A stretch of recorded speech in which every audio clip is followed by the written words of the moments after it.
Hello दोस्तों, स्वागत है आपका मेरे यूट्यूब चैनल एग्री क्रांति में। आज के हम वीडियो में डिस्कस करेंगे टॉप 20 क्वेश्चन जो किसी न किसी एग्ज़ाम में पूछा गया, चाहे IGKCET हो या CGPAT हो या जो जॉब रिलेटेड एग्ज़ाम हुआ है उनमें किसी न किसी को इस क्वेश्चन को रिपीट किया गया है। ठीक है, तो हम आज टॉप 20 क्वेश्चन के बारे में डिस्कस करेंगे और ये क्वेश्चन बहुत ही IMP है, तो वीडियो को लास्ट तक ज़रूर देखते रहें। और अभी तक मेरे चैनल को सब्सक्राइब नहीं किए हैं तो प्लीज़ मेरे चैनल को सब्सक्राइब करें।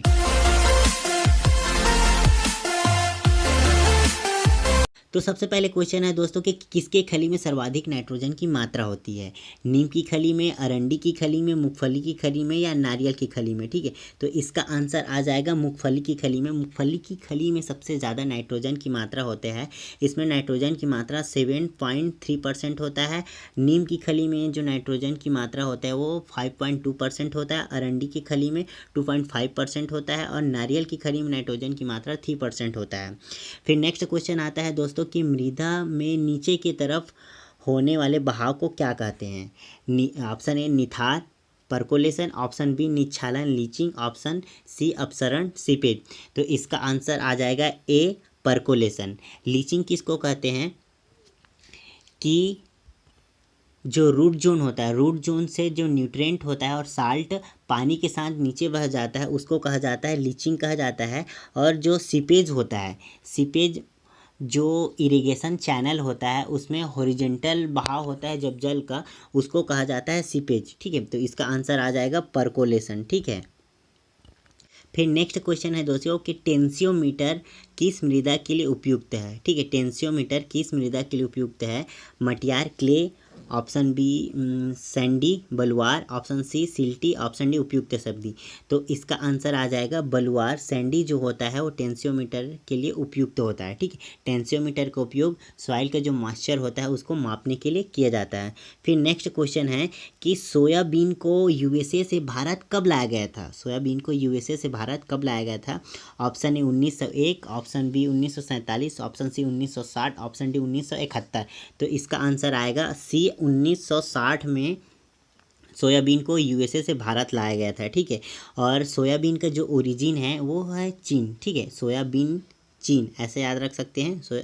और इसका जो सबसे ज़्यादा सोयाबीन का सबसे ज़्यादा जो प्रोडक्शन करता है वर्ल्ड में तो वो है USA, और भारत में सबसे ज़्यादा उत्पादन करता है तो वो है MP। ठीक है, फिर नेक्स्ट क्वेश्चन आता है कि किस फसल में ब्लांचिंग क्रिया अपनाई जाती है।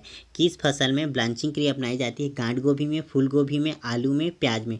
तो इसका आंसर आ जाएगा फूल गोभी। ठीक है, फूल गोभी में ब्लांचिंग की क्रिया अपनाई जाती है। ब्लांचिंग क्या होता है कि जो फूल गोभी होता है उनको सफ़ेद और आकर्षण दिखने के लिए, सूर्य के जो डायरेक्ट कॉन्टेक्ट है उसको रोकने के लिए आसपास की जो पत्तियाँ होती है उनको आपस में ही लपेट दिया जाता है।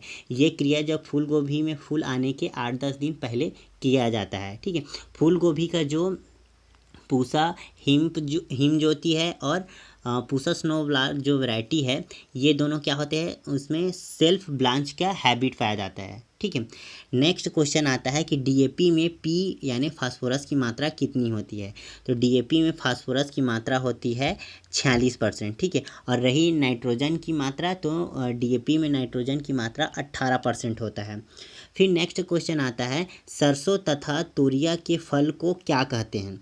तो सरसों तथा तोरिया के फल को कहा जाता है सिलिक्वा। ठीक है, जो लेग्यूमिनेसी होते हैं, ठीक है, दलहनी वाले, तो उनके पॉड कहा जाता है।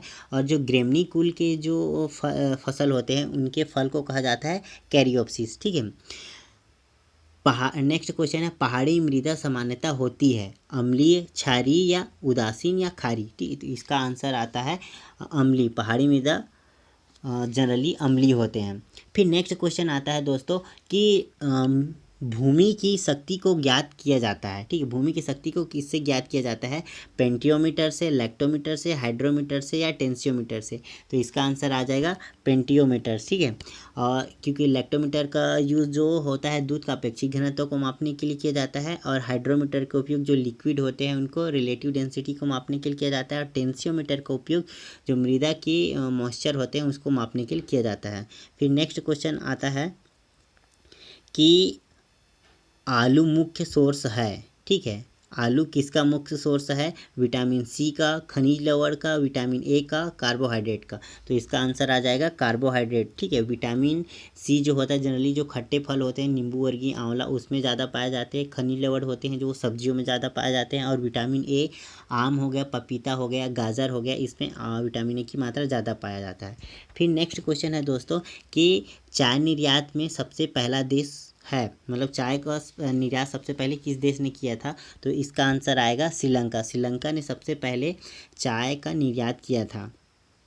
ठीक है, और वो भी किसको? भारत को। फिर नेक्स्ट क्वेश्चन है किस फसल में नर और मादा अलग अलग पाए जाते हैं? ऑप्शन ए आम, ऑप्शन बी अमरूद, ऑप्शन सी पपीता, ऑप्शन डी केला। तो इसका आंसर आ जाएगा पपीता। पपीता में नर और मादा दोनों अलग अलग पाए जाते हैं। इसीलिए जब पौधे पपीता का उगाते हैं तो उसके साथ 2 या 3 बीज को ही रखते हैं ताकि एक नर हो और मादा, ताकि दोनों में अच्छे से फर्टिलाइजेशन हो सके। फिर नेक्स्ट क्वेश्चन आता है निम्न में से कौन सा भारत में प्याज का प्रमुख रोग है?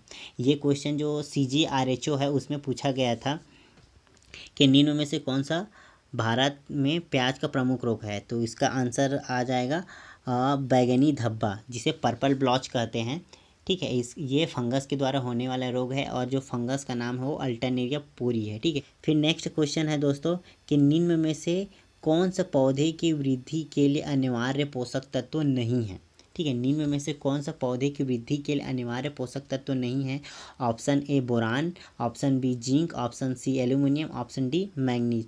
तो इसका आंसर आ जाएगा एल्यूमिनियम। एल्यूमिनियम जो है वृद्धि के लिए अनिवार्य पोषक तत्व नहीं है। ठीक है, और बोरान, जिंक और मैंगनीज है ये वृद्धि के लिए अनिवार्य पोषक तत्व है, लेकिन सूक्ष्म पोषक तत्व है। ठीक है, नेक्स्ट क्वेश्चन है कि निम्न में से कौन सा दलहनी फसलों में नत्रजन स्थिरीकरण करते हैं? Option A Nitrobacter, option B Azotobacter, option C Rhizobium, option D नीली हरी शैवाल। तो इसका आंसर आ जाएगा सी राइजोबियम। फिर नेक्स्ट क्वेश्चन निम्न में से कौन सा सूक्ष्म पोषक तत्व है? ठीक है, तो option A nitrogen, option B potash, option C zinc, option D sulphur. तो इसका आंसर आ जाएगा जिंक। जिंक जो है वो सूक्ष्म पोषक तत्व है और नाइट्रोजन, फास्फोरस और पोटास ये तीनों हैं मुख्य पोषक तत्व। और जो सल्फ़र जो है ये द्वितीयक पोषक तत्व है। कैल्शियम, मैग्नीशियम और सल्फ़र ये द्वितीयक पोषक तत्व है। फिर आता है एग्रोनॉमी शब्द किस भाषा से लिया गया है? ऑप्शन ए लैटिन भाषा से, ऑप्शन बी ग्रीक भाषा से, option C English, option D French. तो इसका आंसर आ जाएगा ग्रीक। ठीक है, एग्रोनॉमी ग्रीक भाषा से लिया गया है। और रही एग्रीकल्चर, तो एग्रीकल्चर जो है लैटिन भाषा से लिया गया है। ठीक है, भारत में रबड़ का उत्पादन सबसे अधिक होता है। ठीक है, भारत में सबसे ज़्यादा रबड़ का उत्पादन कहाँ ज़्यादा होता है? केरल, तमिलनाडु, उत्तर प्रदेश, महाराष्ट्र। तो इसका आंसर आ जाएगा केरल। मेरा एक और वीडियो है जिसमें सबसे ज़्यादा फसल उत्पादन करने वाले राज्यों के ट्रिक से बताया गया है, तो अगर आप उस वीडियो को नहीं देखे हैं तो उस वीडियो को भी ज़रूर देख लें। फिर नेक्स्ट क्वेश्चन आता है कि बिना मृदा के पौधे की खेती को कहते हैं। ठीक है, बिना मृदा के पौधे की खेती को कहते हैं hydroponics, silviculture, apiculture, fishery culture.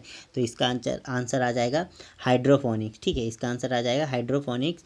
और सिल्वीकल्चर मतलब होता है कि रेशम उत्पादन करना, और एपीकल्चर मधुमक्खी का पालन करना, और फिशरी कल्चर मतलब जो मछली का पालन करना। और एक और होता है अंगूर को उत्पादन करने वालों को उसको क्या कहते हैं उसकी खेती को? तो वो आता है विटीकल्चर।